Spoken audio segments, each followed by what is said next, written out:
પહેલાના ટાઈમમાં અને અત્યારના ટાઈમમાં રિક્રુટમેન્ટ પ્રોસેસમાં શું ચેન્જીસ આવ્યો છે?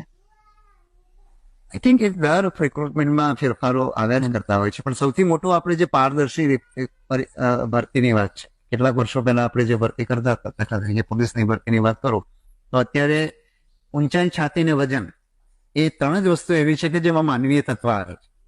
બાકીની બધી જ વસ્તુઓ આપણે ઇલેક્ટ્રોનિકલી કરીએ છીએ. એ લોકો કેટલા સમયમાં દોડ્યા, બરાબર છે, તે માંડીને એની OMR ભરીને OMR સ્કેનિંગ પણ ઇલેક્ટ્રોનિકલી કરીએ છીએ. એટલે મુખ્ય ફરક એ આવે કે માનવીય તત્વ ઓછું કરતા ગયા અને અત્યારે હવે આ ત્રણ જ વસ્તુ મેં તમને કીધી, ઊંચાઈ, છાતી અને વજન, એમાં માનવીય તત્વ છે. એ સિવાયના પોલીસની ભરતીની વાત કરું તો નીકળી ગયું છે.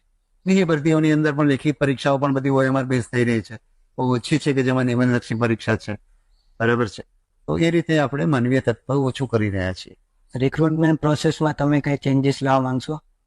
રિક્રુટમેન્ટ પ્રોસેસના ચેન્જીસ સરકારના સ્તરે વિચારણામાં છે અને આ તબક્કે એના વિશે કઈ વાત કરવી એ વધારે યોગ્ય નહીં. જે સ્ટુડન્ટ ગવર્મેન્ટ એક્ઝામની પ્રિપરેશન આપી રહ્યા છે એમને તમે શું એડવાઇસ દેવા માંગશો?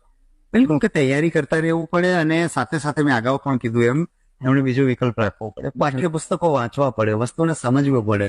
ગુજરાતના શિક્ષણમાં શું છે કે મોટાભાગે માહિતી આધારિત શિક્ષણ આપવામાં આવે છે. હવે આમ પણ માહિતી તો કોઈ પણ માણસ ગોખી લે, બરાબર છે. ચાલો